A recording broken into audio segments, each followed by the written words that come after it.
What a bitch of a hag.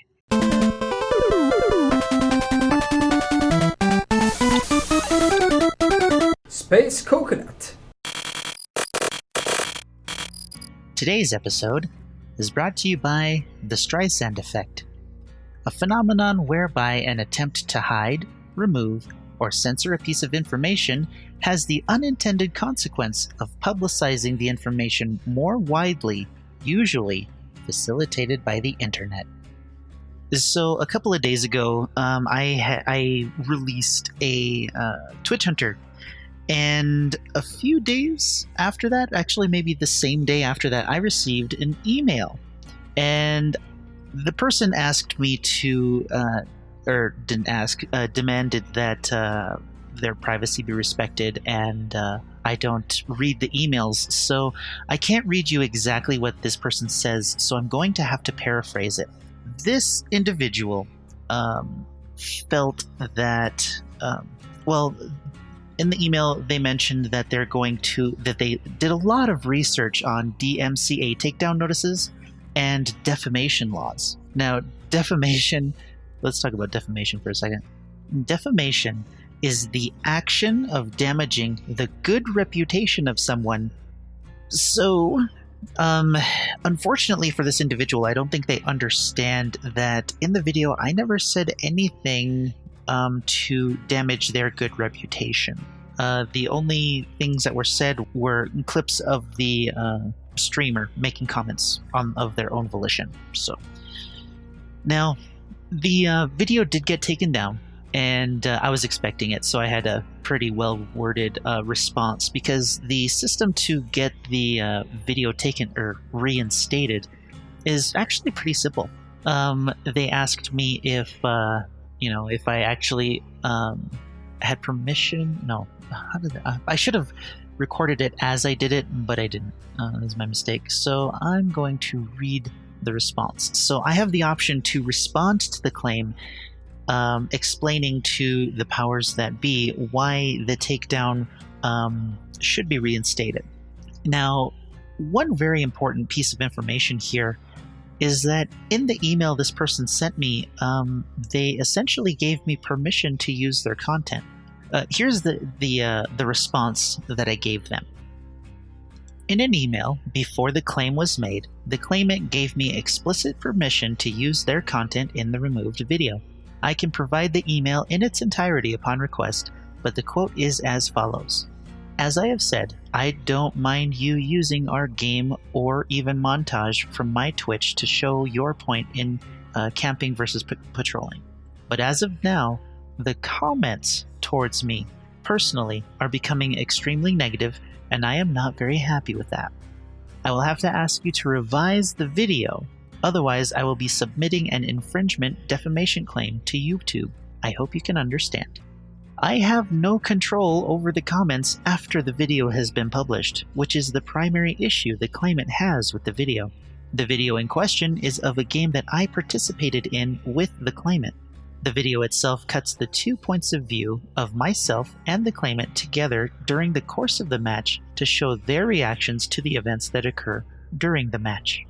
I believe that using their content this way falls under fair use, in that I'm not claiming the content as my own, nor leading a viewer to believe that I own the clips as well, but used the clips of the claimant's POV in the video of my POV of the match to create a new video of my own creation. The link of the claimant's POV was added to the description of the removed video as credit for their contribution as is required per the claimant's request. Here is the link. I believe this copyright claim was made because the claimant did not like the criticism of their gameplay and behavior during the match by the viewers.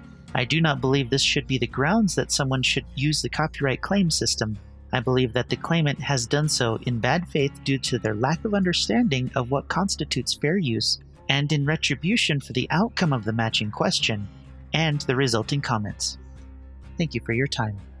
So, there's really literally nothing I can do except that. At this point, we're going to wait and we're going to see what YouTube actually does.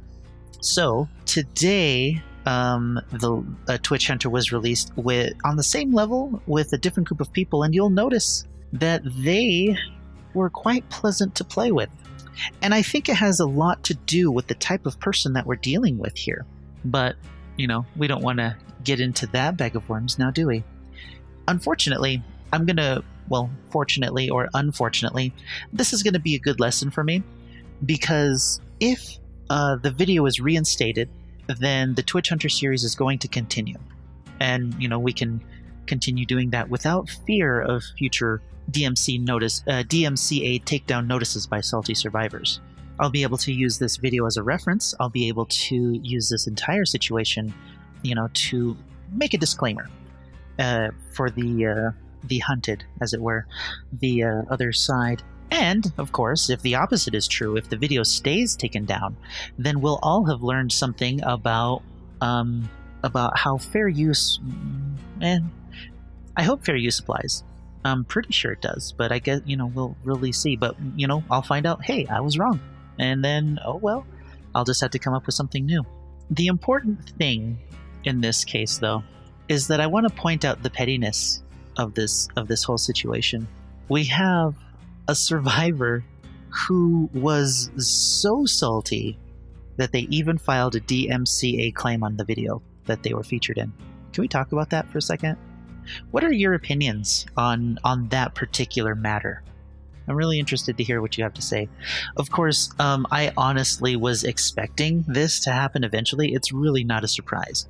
Survivors are extremely salty, and having their failure kind of made very public in a way like this, it really was bound to happen. So it's really good that this happened, so we can learn from it and we can figure out what we did right, what we did wrong, and whether this is actually okay for me to do or not. So I thought I would just give you a little heads up. I'd give you a little news flash. I would love to share the email in question.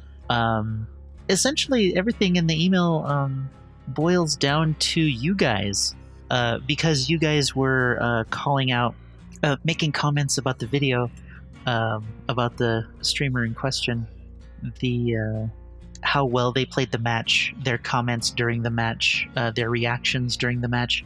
They didn't like that very much, so we got a copyright strike. There's a lot of rambling in the email. They tried to use other Twitch Hunt videos to say that I was discriminating against people. She threatened more legal action in addition to it. There's quite a bit of stuff here. I really wish I could share the emails with you because there's a lot of misinformation in there, but they asked that I keep it private. They don't want you to know what they said, so we'll go ahead and keep it at that. So yeah, that happened, and honestly, I'm kind of happy that it did, because in all honesty, I wasn't really sure that what I was doing was okay, but this will, solidify it, whether it is or is not okay, and that's a really good thing. So after I sent the claim, the system told me that my video would be reinstated after 10 days automatically. This is my understanding of it, that the video would be reinstated within 10 days automatically if the claimant didn't submit real court paperwork to YouTube stating that they were seeking legal action.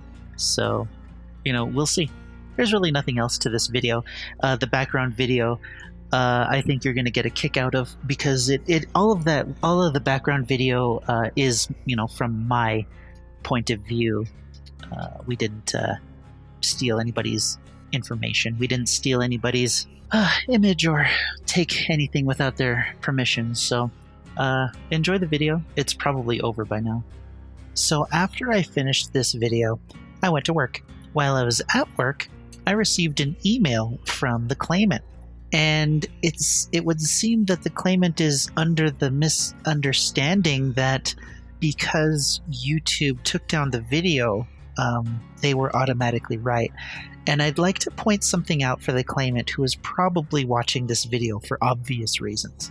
In order to comply with the copyright law, YouTube has to immediately remove a copyright-struck video immediately, regardless of the context, regardless of anything. That's why the copyright system is currently broken.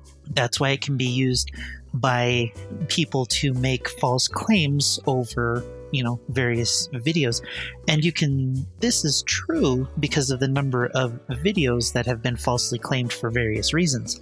So I would the email in itself was the claimant being very gloaty about, I'm going to use finger quotes here, winning the dispute. So just kind of a heads up, the takedown isn't a admission of correctness. It's just YouTube covering their ass. And within 10 days, we'll find out if they put it back up or if they don't. I can contact the copyright claim email in YouTube to help expedite the process, which I'll probably do, and also find out, where things stand. But just a heads up, it doesn't mean that you're right. It doesn't mean that you're wrong. It's just YouTube following the process. And within the next couple of days, the next couple of weeks, maybe my video will come up, maybe it won't, but we'll find out eventually. Let me know what you think about this situation. Let me know your opinions, your thoughts. One thing is important, though, is don't harass the streamer, because we don't need to give them more ammunition to try and, attack me attack the channel. So lay off. Let's just enjoy the video. Let's revel in the fact that I destroyed a Twitch Survive with Friends 4-man so hard that they hit me with a copyright strike. Let's have a little party about that. Until next time, I'll see you in the fog.